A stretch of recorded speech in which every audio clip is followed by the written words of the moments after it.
마지막으로 나오는 사건이 바로 바벨탑을 쌓다가 터지는 그 사건입니다. 그 사건 속에 하나님의 승리가 선포되고 있죠. 그러니까 인간들이 뭐라고 그래요? 우리 이름을 내자. 우리가 하늘 끝에 닿자. 자, 우리 이름을 내고 우리가 하늘 끝까지 올라가자.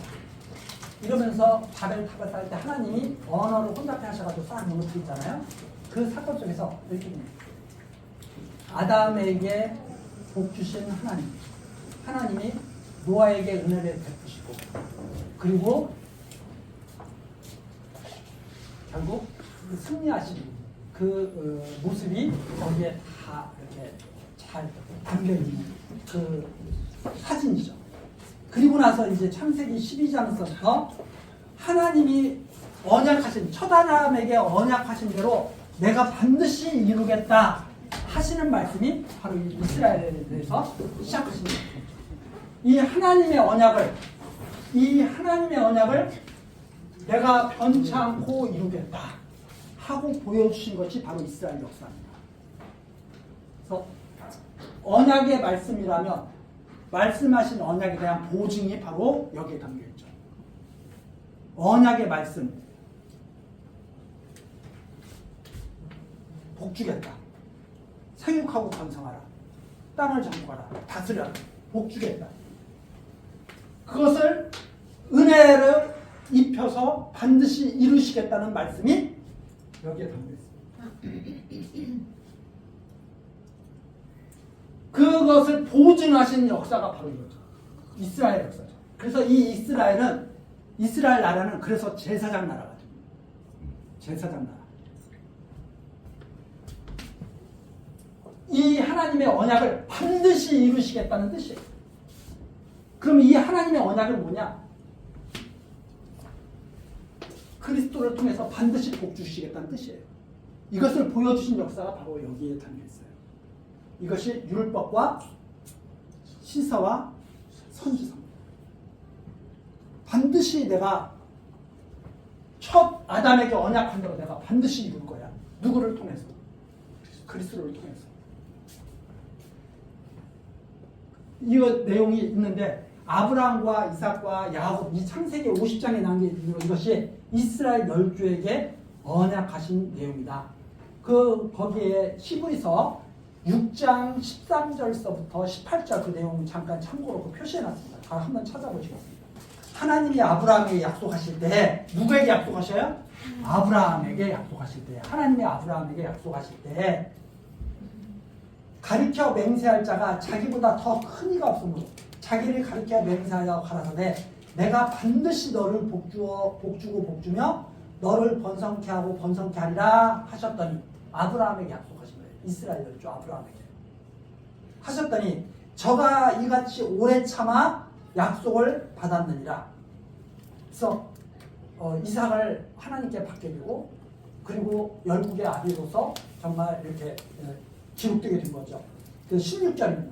사람들은 자기보다 더 큰 자를 가리켜 맹세하나니 맹세는 저희 모든 다투는 일의 최후 확정입니다. 우리 사람들이 다른 사람들하고 이렇게 약속을 할 때 누구를 걸고 약속을 하냐? 더 높은 권위를. 우리가 예를 들어서 누구하고 약속했어요. 그럼 공증을 받잖아요. 왜 공증을 받아요? 문제 생기면 이게 확실한 약속이었다 하는 것을 밝히려고 그러는 거잖아요. 그런 것처럼 사람들이 다투는 일이 생기게 되면 그 문제를 갖다가 호소하고 해결하기 위해서 더 큰 자를 가리켜서 맹세한다. 그것처럼 하나님도 그렇게 하셔야 되는데 17절입니다. 하나님은 약속을 기업으로 받는 자들에게 그 뜻이 변치 아니함을 충분히 나타내시려고. 내 뜻은 절대 변하지 않아. 내 뜻은 절대 아담에게 내가 복 줬어. 이건 절대 변하지 않아. 아브라함에게도 내가 복 줬어. 이건 절대 변하지 않는다는 것을 나타내시기를 원하셨다. 내 뜻은 절대 변하지 않아. 한 번 약속한 거 그거 절대 어길 수 없어. 이것을 나타내시려고 변치 않으면 충분히 나타내시고 그 일에 맹세로 보임하셨다. 맹세하시는 거예요. 나 반드시 이렇게 할 거야. 아담에게 언약한 대로 나 반드시 이룰 거야. 그래서 너희는 제사장 나라가 돼.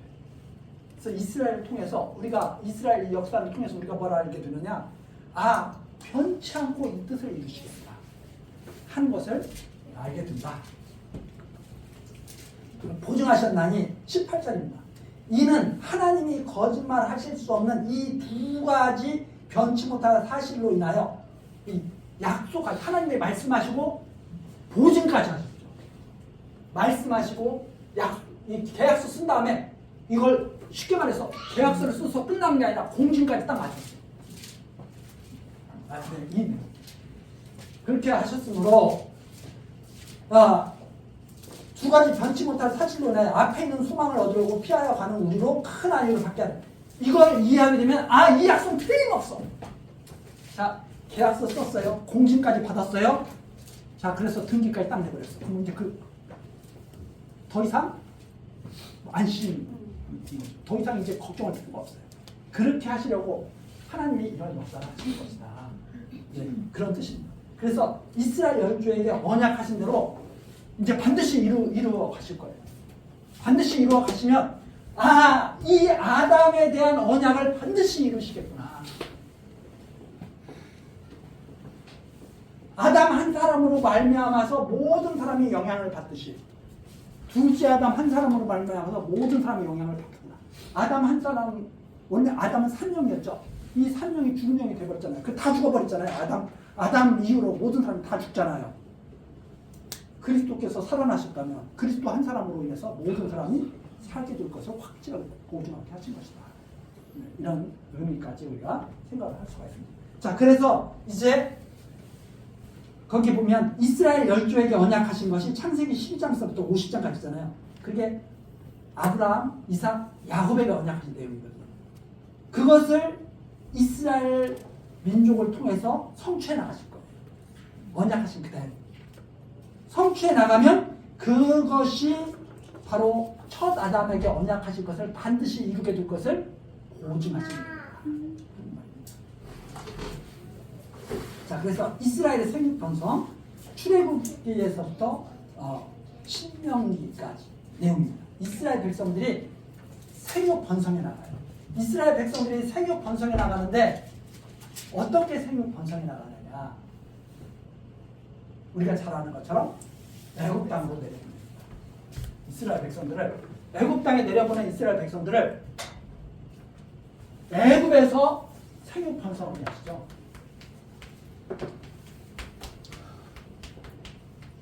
애굽. 이 애굽 땅에서 생육번성할 때요, 이 이스라엘 백성들이 하나님을 섬기질 않아요. 오히려 애굽의 신들을 섬깁니다.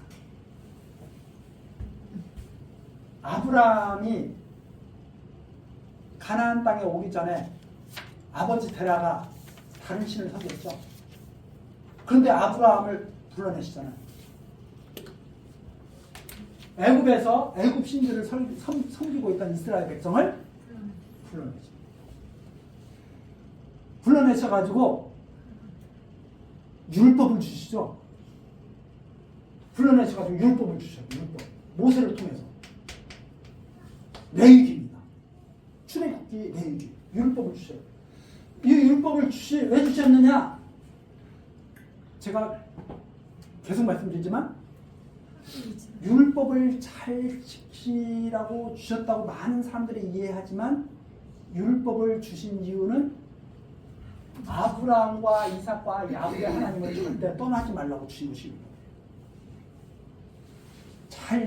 우리가 잘 성경을 읽으면 이걸 지켜서 나에게 나오라. 그러면 아브라함과 이삭과 야곱의 자손이 아니고 모세의 자손이 됩니다.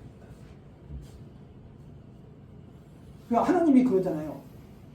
이스라엘 백성이 나와가지고 출애굽시켰는데 나와가지고 하나님 여호와를 섬기기는커녕 막 날뛰죠.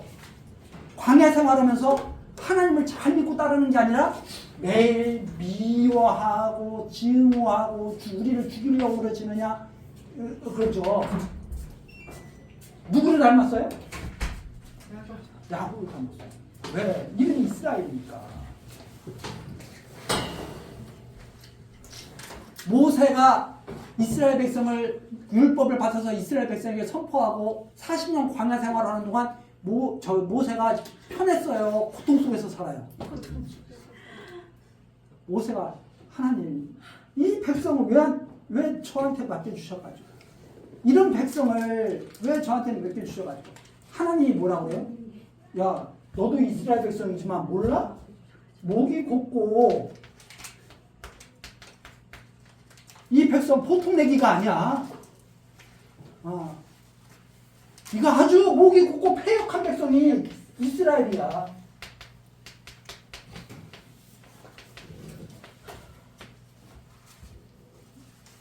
모세는 정말 온유함이 세상에서 승한 자였기 때문에 하나님 앞에 하나님 맞습니다. 우리들이 목이 곧고 정말 패역한 백성입니다. 하나님 참으시죠. 아니야 모세야 아무래도 내가 생각해보니까 차라리 다 없애버리고 너 백성 만들어주는 게 낫겠어. 그러니까 모세가 하나님 그러면 여호와의 이름을 어떻게 하시려고 그러십니까? 여호와의 이름을 어떻게 하시려고 이방 사람들이 다 비웃습니다. 여호와 하나님하고 이름을 갖다가 밝히시더니 이게 무슨 일이냐고 다 비웃을 텐데 하나님 절대 그러시면 안 됩니다. 모세가 하나님 앞에 엎드려서 가는 거죠. 그래서 또 하나님이 그래야 되겠지? 해가지고 또 용서하시고 또 용서하시고 야 니네들끼리 가나안 올라가. 나는 더 이상 꼴 보기 싫다. 그런데 또 모세가 그러시면 안 됩니다. 저 그러면 못 갑니다. 하나님 앞에 한번 쓰셔야죠. 그래 알았어. 그래도 네가 그래도 내 마음을 조금 아는구나. 그래 가자 해가지고 40년 동안 광야 생활을 끌고 가시는 내용이 그 레위기 율법 주시면서 민수기 신명기에 처음 나오잖아요. 신명기는 이제 가나안 땅 앞에 다 방조해가지고 마지막으로 다시 한번 설명해 주는 거죠. 지난 일을 회고하면서 너희들 그렇게 해서 지금까지 여기까지 온 거야. 절대 여호와 하나님 믿지 마 하는 내용이 신명기죠. 그런데 모세가 40년 동안 광야 생활을 하면서 하나님 앞에 그렇게 엎드려서 백성을 위해서 간구하던 모세가 막판에 너무 지쳐버린 거예요. 우리들도 그렇지 않습니까? 엄마가 애써가지고 이렇게 하다가 가정을 잘 이끌어왔는데 막판에 지치면 어떻게 해버려요? 다 줄여버리잖아요? 나 찾지 말고 나가잖아요? 마치 그런 것처럼 모세도 지쳐버린 거예요. 막판에 물이 없다고 또 난리를 치니까 야 그래 쳐먹어 해가지고 두 번 쳤다가 하나님 앞에 야 하나님이 그런 거죠. 야 모세야 너 지금까지 잘하더니 너 몰랐어? 그런데 이 백성 내가 사랑한다고 말했잖아. 너 왜 갑자기 그래? 모세가 할 말이 없네. 하나님은 안 변했는데 누가 변했어요? 자기는 변했어.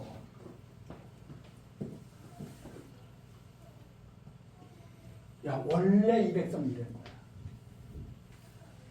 나한테 맡겨야지. 왜 네가 나서? 하나님 앞에 또 엎드려서 간구하고 하나님께 맡겨야 되는데 모세가 자기가 하나님께 나선 거죠. 이거 그냥 하고선 나선 거죠.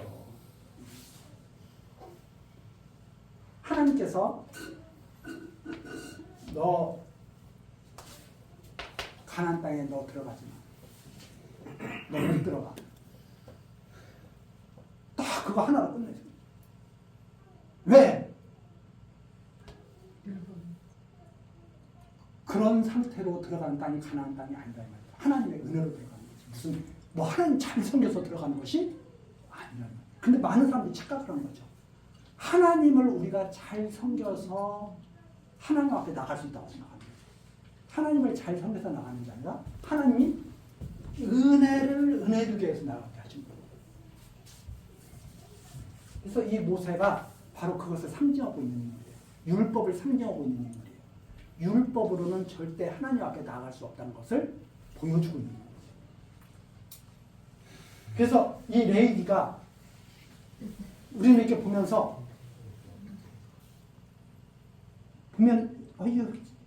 머리 아프다, 골치 아프다 그러죠? 지겹다 그러죠? 그러면 이제 어떤 목사님들은 그래요. 어떤 목사님들은 지겹다고 생각하지 말고 이게 하나님의 율법이니까 잘 읽고 감동스럽게 받고 그래야 돼. 근데 제가 생각할 때는 지겹다고 생각하는 게 너무나 당연해. 왜? 몸이 곱고 폐역한 백성이니까. 율법을 보면서 이걸 왜 기록해놨어. 재미있게 해놓지. 하나님을 재미로 섬기나요? 하나님이 오락 무슨 게임기예요? 아니거든요. 만일 율법을 보면서 야 이거 너무 재밌다. 야 이 율법을 매일매일 읽으면서 난 하나님 경외하고 싶다. 이런 분 있으면 저 가서 한번 만나보고 싶어요. 어떤 분인가. 우리가 율법을 볼 때는 힘듭니다. 이거 못할 것 같아. 야, 아침 저녁마다 항상 성번제를 드려야 돼. 짐승 드려가지고 피 다 이렇게 해가지고 뿌리고 각 떠가지고 이렇게 해가지고 하나님이 정하신 불 해서 하나님께 바쳐드려야 돼.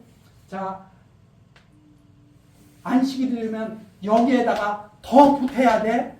거기에다가 대속도일이 되면 더 보태야 돼.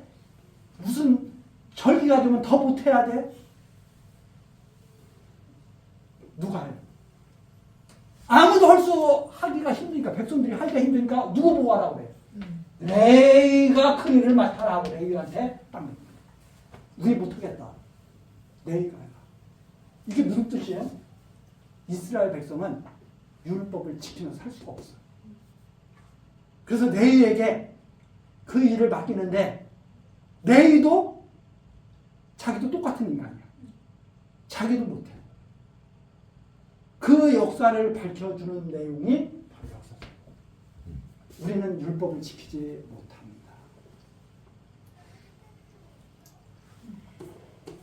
그러면 누구를 바라봐야 돼요? 어떻게 해서 아브라함과 이삭과 야곱이 하나님의 사랑을 받았지? 자기들의 열조를 바라요. 어떻게 해서 우리가 하나님께 부름을 받았지? 우리 열조가?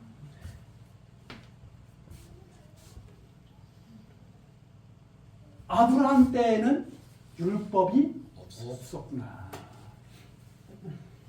이삭 때에도 야곱 때에도 율법이 없었구나. 율법으로 하나님께 부름받은 것이 아니라 믿음으로 부름받았다는 것을 알게, 하나님의 은혜로 부름받았다는 것을 알게 하시는 역사가 바로 여기에 쫙 깔려 있어요. 그게 역사서예요. 그래서 역사서를 보면 율법을 잘 지켰다고 그래? 못 지켰다고 그래요? 다 못 지켰다고 그래요. 율법을 다 못 지켰어요. 그 와중에 하나님이 왜 못 지켜요? 그들을 다스릴 왕이 없고. 그 와중에 하나님이 왕을 세우시는 내용들이 나오는데, 자, 창세기, 출애굽기, 레위기, 민수기, 신명기까지가 바로 목이 굽고 폐역한 백성을 하나님이 기르시는 내용이 바로 여기까지 나옵니다.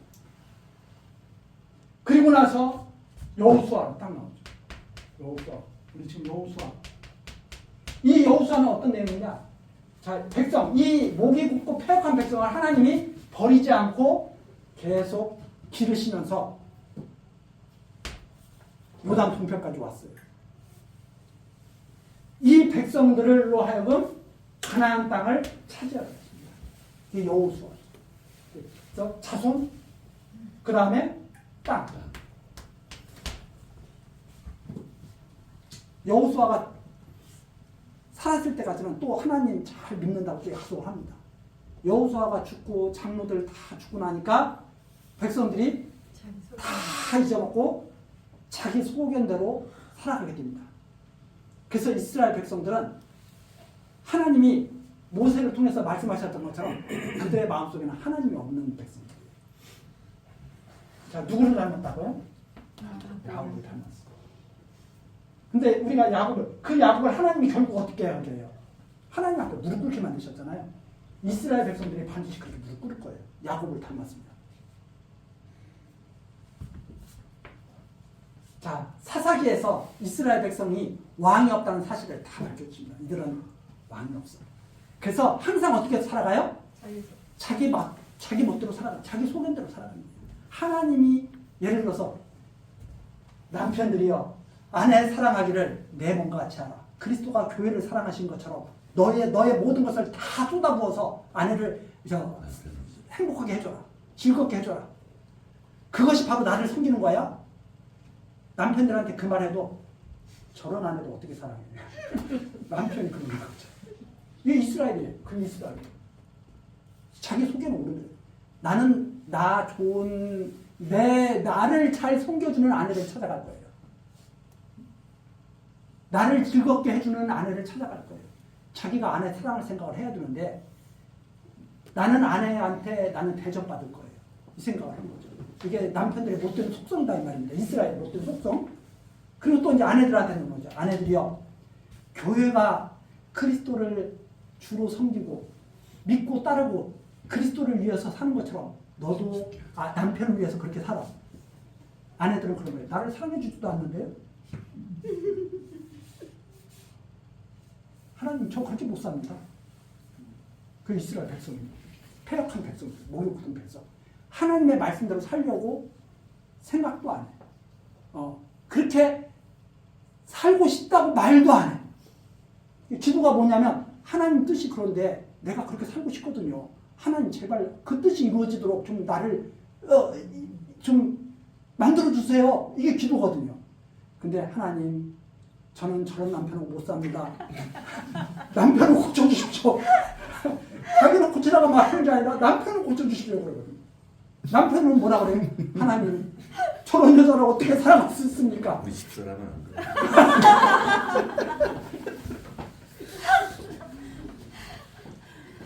그런 기도를 하고 있는 거죠. 하나님 뜻이 그런데 그 하나님 뜻대로 나 살고 싶으니까 그 뜻대로 이루어지십시오. 이 기도가 아니고 하나님 뜻은 그러하오나 내 뜻은 이렇습니다. 하여간 내 뜻대로 이루어주십시오. 이 기도를 하고 있으니까 하나님이 저기 이렇게 보시고 쟤 아직 멀었다. 오랜 동안 참아야 돼. 그래서 사사기 다음에 이제 룻기가 나오죠. 쟤네는 안 돼. 내가 왕을 만들어줘야 돼. 그래서 룻기에서 왕을 만드실 준비를 해서 오벳이 태어나오죠. 룻과 보아스 사이에. 그리고 이새를 태어나게 하고 이새가 바로 다윗의 아비였더라. 그래가지고 왕이 없는 백성에게 왕을 준비하신 하나님. 딱 증거가 되는 것이죠. 그 다음에 이제 룻기가 딱 끝나고 나면 사무엘 상황 나오죠. 여기에 등장하는 인물이 사울왕이죠. 하나님의 뜻은 안 한 것 없어요. 왜? 왕이었기 때문에 자기 속안에 이방을 보니까 저렇게 사는 것이 좋은 것 같은데. 사무엘 선지자에게 갑니다. 우리가 이방인들처럼 좀 살면 좋을 것 같습니다. 그 교회에 안 나와도 되고 놀러 다니나도 재밌게 놀고 저렇게 사는 것이 좋을 것 같다. 우리에게 이방과 같은 왕을 세워주십시오. 사무엘이 그걸 듣고 너무나 슬퍼하죠. 근데 이유가 또 타당해. 당신들의 아들들 보십시오. 아들들이 엉망이지 않습니까? 사무엘이 어떻겠어요? 마음이 정말 아팠겠죠. 왜? 사무엘 선지자요. 아들이나 똑바로 가르쳐. 이 말이잖아요. 왜 우리한테 하나님 어쩌고 하나님 이런 소리 하지 말고 당신 아들이나 가르쳐. 그 심정을 제가 지금 가슴 아프게 됐습니다. 왜? 많은 사람들이 그렇게 본다는 말입니다. 하나님을 모르니까 우리는 이방처럼 사는 거야. 사울왕이 딱 세웠습니다. 하나님 그래? 한번 해봐. 사무엘이 하나님 앞에 가서 그러잖아요. 하나님 이렇게 해서야 되겠습니까? 이 백성 이대로 놔두시겠습니까? 나를 사랑하지 않기 때문에 그러는 거야. 자기 멋대로 살고 싶어 하는 거야. 그래서 그렇게 살게 해. 그리고 알게 해라. 얼마나 고통스러운 일이 시작되는지. 왕의 제도에 대해서 참 말을 해줘. 얼마나 고통스러운 삶이 기다리고 있는지 알게 해주라. 행복하게 살기 위해서 그 길을 갔지만 고통의 길이죠. 야곱을 닮았습니다. 그래서 백성들이 세웠지만 결국 어떻게 돼요? 실패로 끝나죠. 실패로 끝나고 하나님이 택하신 다윗 왕이 세워지게 됩니다. 다윗 왕이 세우면서 성전, 다윗의 아들 솔로몬으로 성전을 세우죠. 열왕기 상하, 사무엘 상하를 넘어서 열왕기 상하. 하나님 앞에 솔로몬이 성전 세우고 기도합니다. 하나님, 이곳에서 우리를 보십시오. 우리가 잘못한 건 있어도 이곳에서 우리를 보시고 우리를 감찰해 주십시오. 우리에게 복을 내주십시오. 하나님이 응답하시죠. 그래, 내가 이곳에서 너희들을 보겠다. 성전, 그리스도를 통해서 보겠다는 말입니다. 솔로몬이 그 성전을 짓고 기도했잖아요. 성전에 자욱해서 아무도 성전 안에 들어갈 수가 없잖아요. 구름이 가득해서. 솔로몬이 한 기도가 뭐냐? 그 성전에서 한 기도는 바로 장차 그리스도를 통해서 이 백성을 보호하시고 지켜봐 달라는 기도였어요. 그 기도가. 그럼 쉽게 이해가 되시죠? 그냥 솔로몬의 기도를 그냥 읽으시면 안 되고 나에 대해서 증거하는 거예요. 참 성전이신 그리스도를 통해서 이 목이 고집고 패역한 백성을 보아서 하나님 지켜주십시오. 그래서 그리스도 신랑 되신, 교회의 신랑 되신 그리스도는 신부의 모든 허물을 감추어서 신부를 가장 아름답게 만드는 거예요. 그래서 제가 말씀드리는 게 뭐냐, 이 진리를 마음속에 계속 담고 다듬어야 남편들이 아내의 모든 허물을 다 덮어서 제일 행복하고 아름다운 아내를 만든다는 말입니다. 그게 바로 남편이 해야 할 사랑이에요. 이 땅에 살아가면서. 그게 하나님께 드리는 거룩한 산제사예요. 그래서 우리가 삶과 동떨어진 게 신앙이 아니에요. 그래서 부부 생활을 통해서 하나님을 섬기는 거예요. 그리스도가 언제 우리를 슬프게 했습니까?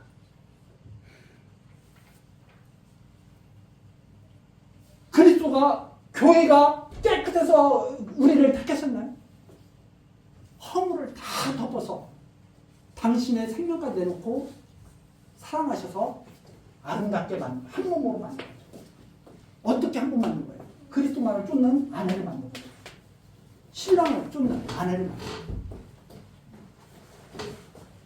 이게 세상 말로 사랑의 포로로 만드신 거예요. 완전히.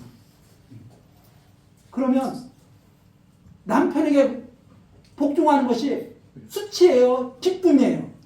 이렇게 된 아내는 남편에게 복종하라는 말, 그 사람, 여자들이 되게 기분 나쁘거든요. 아니, 남녀 평등인데 말이야. 평등이더라도요, 자기 자리가 있는 거예요. 이건 남편의 자리, 머리는 남편의 자리. 이건 아내의 자리.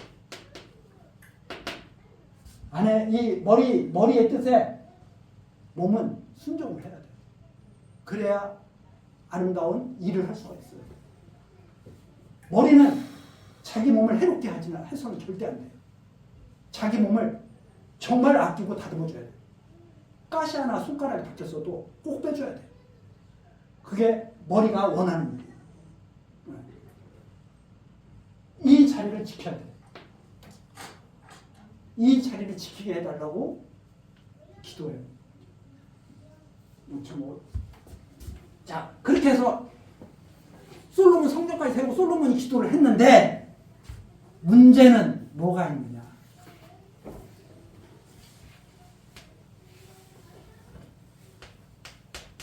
육신의 연약함으로 하나님의 이 말씀을, 율법을 온전히 다 지킬 수가 없는 것이 바로 이스라엘이었습니다. 마음은 원해도 이걸 지킬 수가 없어요. 그래서 율법을 지키지 못해서 이스라엘이 다 쫓겨나게 되죠. 가나안 땅에서 다 쫓겨나게 됩니다.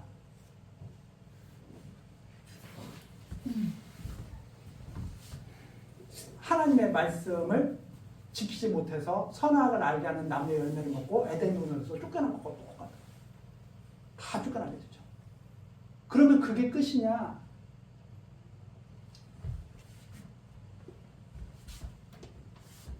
행위로 말미암지 않고 하나님의 뜻으로 서게 하려 하사 어떻게 하시느냐? 쫓겨난 백성들을 다시 돌아오게 하시죠. 왜 돌아오게 하시느냐? 이제 은혜 되는 것을 이제 보여주시는 거예요. 자, 다 죽었어요. 살리시는 분이 하나님인 것을 알게 하시기 위해서 남은 자를 돌아오게 하십니다. 바벨론 포로 아수르에게 망하고 바벨론에게 망하죠. 돌아오게 하시는 내용이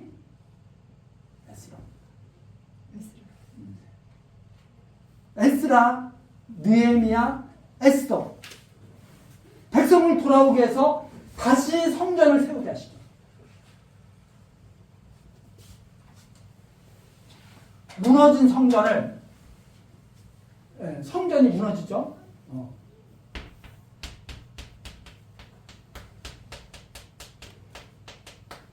무너진 성전을 회복하게 하신 회복. 재건. 다시 세우도록. 무너진 성전을 재건. 이스라엘과 함께 무너진 성전입니다. 이스라엘과 함께. 그 성전을 다시 재건하게 하십니다. 왜 재건하게 하시느냐? 하나님 섬기도록 하신 거죠. 그래서 그리스도가 죽었다가 이 성전은 그리스도, 참 성전 되신 그리스도를 보여주시는 거죠. 이스라엘의 왕, 다윗 왕은 바로 그리스도를 보여주는 거고, 아브라함과 다윗의 자손, 예수 그리스도의 세계라. 이 성전은 이스라엘 백성과 함께하는 하나님, 역시 그리스도를 보여주는 그 내용이죠. 이 무너진 성전을 다시 세우게 하십니다. 즉, 죽었다가 부활하게 하신 거죠. 죽음, 부활. 왜 부활하게 하시느냐? 하나님 경유하게 하시고 부활하게 하시는 거죠. 부활.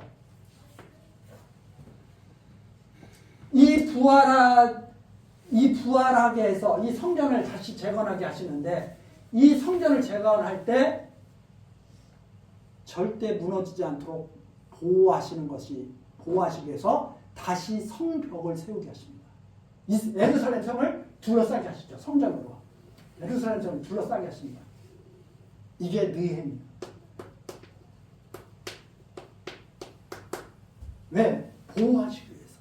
이 무너진 성전이 다시 부활했는데 절대 다시 무너나지 않게 하시려고 느헤미야를 통해서 예루살렘 성을 다시 쌓게 하시죠. 이렇게 다 둘러싸게 하시죠. 그래서 완전한. 그리고 나서 에스더서가 마지막에 기록이 됩니다. 역사서의 마지막에. 에스더서는 그러나 여전히 파사 치하에 있는, 파사라고 하는 그 세상 나라에 이스라엘이 속해 있는 거예요.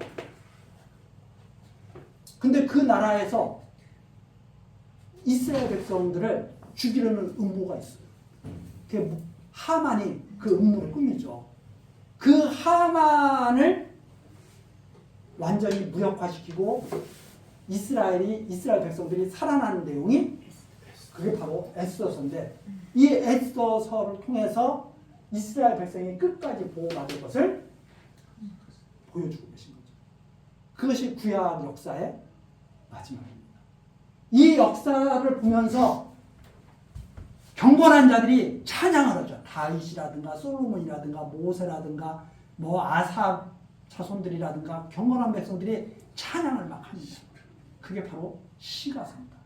욥을 통해서 찬양하게 하시고, 욥, 시편, 잠언, 전도, 아각 통해서 이 중에서 가장 깊이 있는 그 내용을 우리에게 주는 것이 바로 완전한 부부의 그 사랑의 모습을 통해서 하나님이 그리스도가 교회의 신랑된 것을, 성도의 신랑된 것을 증거합니다. 지혜의 왕 솔로몬이 술람이라고 하는 아주 보잘것없는 영, 사람의 시각으로 봐서는 왜? 피부가 까무잡잡하고 이러거든요. 근데 술람이라고 하는 그 여인을 솔로몬 왕이, 그 지혜의 왕이 엄청 사랑을 하는 내용이 나와 있죠. 그 내용이 시편의 마지막을 장치고 있어서 그게 바로 부부관계로 드러나는 거죠. 그게 이제 시편이고, 그 다음에 그 시편이 뒤에 선지서들이 쫙 있습니다. 이 선지서는 역사서가 다 끝난 다음에 기록된 게 아니고요. 다 다윗 왕 때, 뭐 솔로몬 왕 때, 다 이렇게 선지자들이 그때에 따라서 역사를 예언하고 해석해 줍니다. 이런 역사가 하나님께서 앞으로 하실 역사인데, 이 역사는 하나님이 이런 뜻을 말씀하시기 위해서 펼치시는 역사예요. 그걸 다 설명해 주는 것이 선지서입니다. 그래서 그 선지서가 말라기까지 쭉 이어지면서 시대에 따라서 필요한 하나님의 말씀을 계속 하나님의 백성들에게 전해줬죠. 장차 참 선지자이신 그리스도께서 언약 백성들에게 하나님의 말씀으로 가르쳐 주실 것을 말씀하시는 내용입니다. 그래서 예레미야 선지자 같은 경우 바로 이제 새 언약을 줄 거다. 율법 다 없앨 거다. 이 예레미야 선지자 내용 거 한번 가서 잠시 살펴보겠습니다. 예레미야 31장.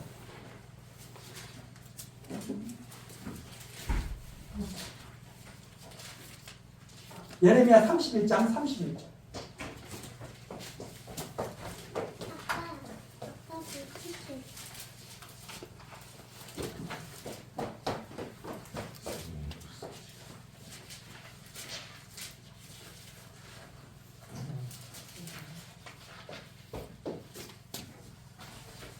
나오죠. 거기 31장. 나 여호와가 말하노라. 보라, 날이 이르니 내가 이스라엘 집과 유다 집에 새 언약을 세우리라. 이 옛 언약은 율법이거든요. 옛 언약은 율법이거든요. 율법. 새 언약을 세우리라. 그렇죠? 그래서 나 여호와가 말하노라. 이 언약은 내가 그들의 열조의 손을 잡고 애굽 땅에서 인도하여 내던 날에 세운 것과 같지 아니할 것을. 애굽 땅에서 인도하여 낼 때 율법을 세워 주셨잖아요. 그것과 같지 아니할 것은 내가 그들의 남편이 되었어도 그들이 내 언약을 파하였습니다. 그러니까 그 율법을 주신 것은 하나님이 그렇게 말씀하시면 내가 너희들의 남편이야. 이렇게 말씀하시면서 율법을 주신 거거든요. 그러니까 나를 섬겨야 돼. 나를 따라야 돼. 나를 지지하고 나를 믿어야 돼. 이게 아내가 할 일이거든요. 그게 이제 하나님을 사랑하라. 즉 다른 말로 하면 남편 사랑해야 돼. 아내들이여 남편 사랑해야 돼. 하고 주신 것이 율법이거든요. 그런데 그 율법을 어떻게 했어요? 지키지 못해요. 내가 그들의 남편이 되었어도 그들이 내 언약을 파했습니다. 그래서 율법은 남편을 사랑하면서 따르지 못하게 했어요. 율법. 그래서 33절 이렇게 말합니다. 나 여호와가 말하노라. 그러나 그날 후에 내가 이스라엘 집에 세울 언약은 이러하니 곧 내가 나의 법을 그들의 속에 둡니다. 율법은 돌비에다 새겨가지고 이스라엘 백성에게 줬죠. 이제는 그런 법을 주는 게 아니라 새 언약을 주는데 마음 속에 심는 마음 속에. 그래서 그들의 속에 두며 그들의 마음에 기록하여 나는 그들의 하나님이 되고 그들은 내 백성이 될 것이라. 그래서 완전히 하나가 되겠다는 말씀입니다. 그들이 다시는 각기 이웃과 형제를 가르쳐 이르기를 너는 여호와를 알라 하지 아니하리니 여호와를 알라고 하지 않겠다. 왜? 이는 작은 자로부터 큰 자까지 다 나를 아는 마음속에 다 심어져 있어. 그래서 다 나를 알아. 내가 그들의 죄악을 사하고 다시는 그 죄를 기억지 아니하리라. 여호와의 말입니다. 이렇게 예레미야 선지자를 통해서 말씀을 하신 거죠. 그 선지자들에게 하신 그 말씀이 도대체 어떤 말씀이냐? 요약을 하면 율법이 도대체 어떤 말씀이냐? 요약을 하면 또 이렇게도 요약을 할 수가 있습니다. 어디를 보시냐면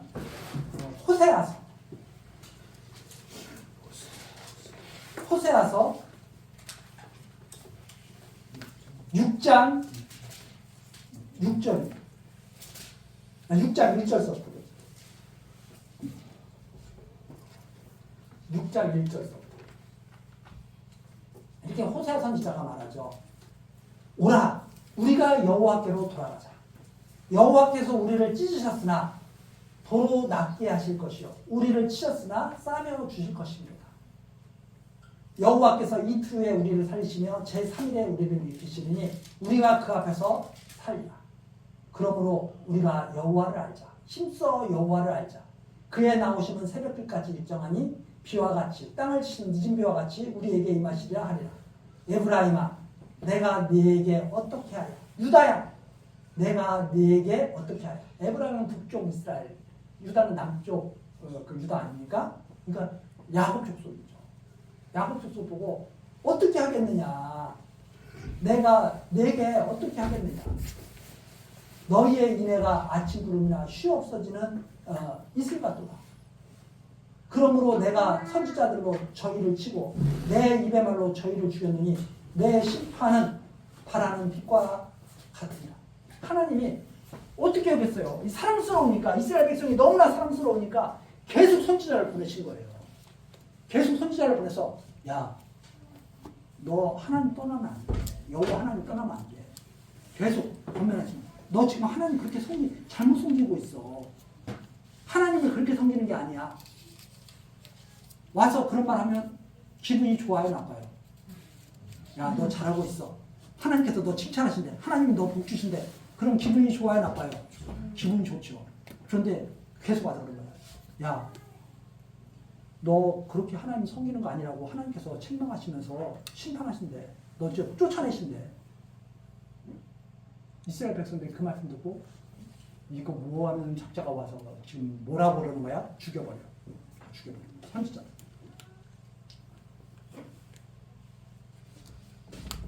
너희들 하나님의 패역한 백성이래.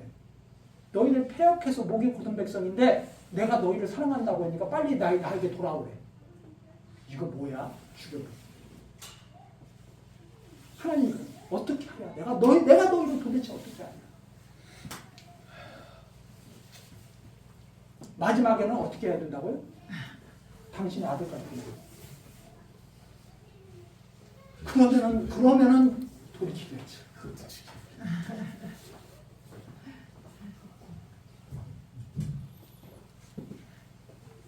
이게 예수님이 오신 구약을 통해서 하신 비유의 말씀.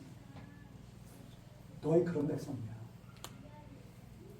그런데 하나님께 특별히 은혜를 받은 자가 있어. 노아처럼. 그게 바로 내가 너희들과 함께 할 거야. 이거 예수님이 하신 거예요. 하나님이 나에게 주신 자들이 있어. 그 자들을 내가 살릴 거야. 말씀하신 거죠. 그러면서 여기 조금 더 늘렸죠. 6절. 호세아 6장 6절입니다. 나는 인애를 원하고 제사를 원치 아니하며 번제보다 하나님 아는 것을 원한다. 내가 원하는 것은 제사를 원하는 게 아니라 이스라엘 백성을 사랑하시기를 원한다. 이스라엘 백성에게 복 주시기를 원한다. 왜? 영원 전에, 창세 전에, 영원 전에 그리스도 안에서 복 주신 것을 이루시기를 원하는 거예요. 하나님께서 원하시는 것을, 이스라엘 백성에게 원하시는 것을. 제사 드리는 것을 원하는 게 아니에요. 이 제사를 통해서 이 짐승이 피 흘려서 나를 대신해서 죽는구나. 하나님이 나를 대신해서 구원하실 그리스도를 보내시겠구나. 이걸 알고 믿는 거예요. 이 그리스도를 기다리는 소망. 그 제사를 드리면서 뭘 봐야 돼요? 나 대신 드려지는 제물이 있네. 하나님이 제사드리라고 한 것은 야 이거 잘해서 나 섬겨? 그러면 너 구원받아? 이런 말씀이 아니라 이 제사를 원하는 것이 아니라 하나님이 뭐 짐승 매일 죽여가지고 아침 저녁으로 짐승 죽여가지고 피 흘리고 이거 원하셨겠어요? 그게 아니라 나 대신에 하나님께 드려질 예물이 있다는 것을 잊지 않게 하시려고 아침 저녁으로 상번이 드려. 아침 저녁으로. 그러면서 하나님께서 나에게 뭘 원하셔요? 인애를 원하고 하나님이 어떤 분인가를 알기를 원했다. 그래서 은혜의 영광을 참여하면서 즐겁게 살기를 원했다. 하나님이 어떤 분이기를 알기를 원했다. 하나님이 어떤 분이에요? 창세 전에 그리스도 안에서 우리를 택하시고 신령한 복을 주사 흥이 얻게 하시고 은혜의 영광을 찬송하면서 하나님의 사랑을 찬송하면서 기쁘게 살게 하시고 그래서 이 믿음의 선진들이 험악한 세월 속에서도 하나님 앞에 나아갈 수 있었던 이유였습니다. 자, 그래서 이 야곱, 이스라엘, 이 이스라엘의 이 역사 이걸 통해서 하나님 백성의 삶의 총체적인 모습 그리고 그 험악한 세월을 살면서 하나님 앞에 무릎을 꿇게 되는 이스라엘의 그 모습을 바라보면서 소망을 갖게 됩니다. 누가 무릎을 꿇게 하신다? 하나님이 무릎을 꿇고 예비하신 복을 달라고 빌게 하신다. 그것이 구약 성경 전체에서 지금 아주 크게 흐르고 있는 강이죠. 이 큰 강을 우리들이 봐야 하나님을 오해하지 않습니다. 그래서 제가 이렇게 말씀을 드리는 거죠. 자, 능력이 없어서 10번 재앙을 바로에게 베푸신 것입니다. 얼마나 바로를 완전히 장악하고 계신가를 보여주기 위해서 10번 재앙을 베푸신 것처럼 능력이 없어서 이스라엘 백성들이 이렇게 살도록 놔주시는 게 아니라 하나님의 말씀하신 대로 이루어진 것. 너희는 절대 나를 못 섬겨. 모세에게 율법 절대 못 지켜.